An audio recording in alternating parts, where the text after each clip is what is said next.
ចំណេះដឹងសម្រាប់ស្ត្រីជាពិសេសសម្រាប់ស្ត្រីដែលគាត់នៅវ័យក្មេងចាដែលគាត់មានការរួមភេទលើកដំបូងតែគាត់មានការប្រែប្រួលអ្វីខ្លះត្រូវតែដឹងអំពីចំណុចទាំងអស់នេះដើម្បីដឹងពីការប្រែប្រួលរាងកាយរបស់ខ្លួនឯង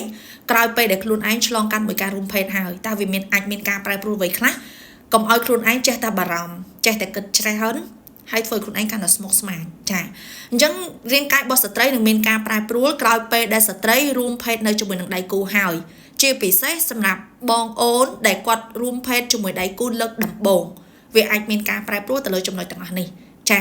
ទី1គឺពាក់ព័ន្ធជាមួយនឹងស្ត្រីអាចមានការឈឺចុកចាប់ចាស្ត្រីអាចមានការឈឺចុកចាប់នៅបរិវេណទ្វារមាស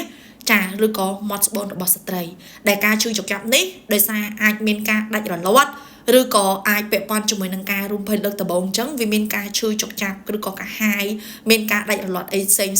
ចានឹងរឿងទី1គឺវាអាចមានការឈឺចុកចាប់នៅទ្វារមាសចា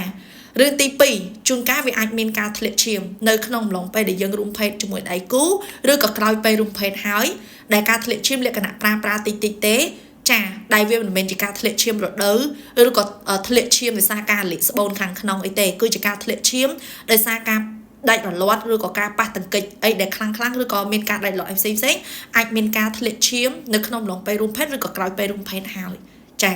ចំណុចទី3គឺស្ត្រីនឹងមានអារម្មណ៍ថាដើមទ្រូងរបស់ខ្លួនឯងប្រែប្រួលគឺមានអារម្មណ៍ថាខ្លួនដើមទ្រូងរបស់ខ្លួនឯងរៀងធំជាងមុនហើយរៀងឈឺជាពិសេសគឺចង់សដន់ហ្នឹងហ្មងគឺមានអារម្មណ៍ថាឡើងឈឺចាហើយឡើងធំជាងមុនចាគឺវាមានការប្រែប្រួលចាហើយចំណុចចុងក្រោយគឺទៅនឹងផ្លូវអារម្មណ៍ចាផ្លូវអារម្មណ៍នៅពេលដែលស្ត្រីឆ្លងកាត់មួយការរួមភេទគឺគាត់នឹងមានអារម្មណ៍ល្អប្រសើរជាងមុនគឺគាត់មានអារម្មណ៍ថាស្រស់ថ្លាហើយអ្នកខ្លះគឺគាត់ឆ្លងកាត់ការរួមភេទហើយគាត់មានអារម្មណ៍ស្រើបស្រាលគាត់អាចនឹងចង់មានចំណង់ក្នុងការរួមភេទម្ដងទៀត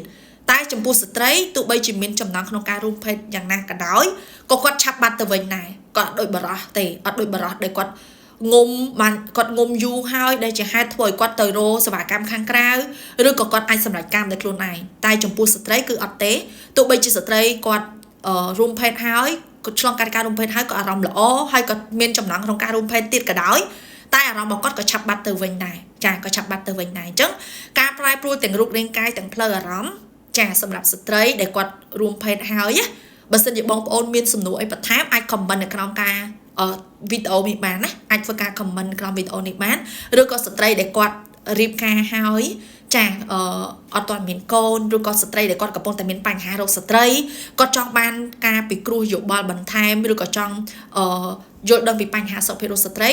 អាចធ្វើការ comment នៅក្រោមការថតជាវីដេអូនេះបានចាអរគុណ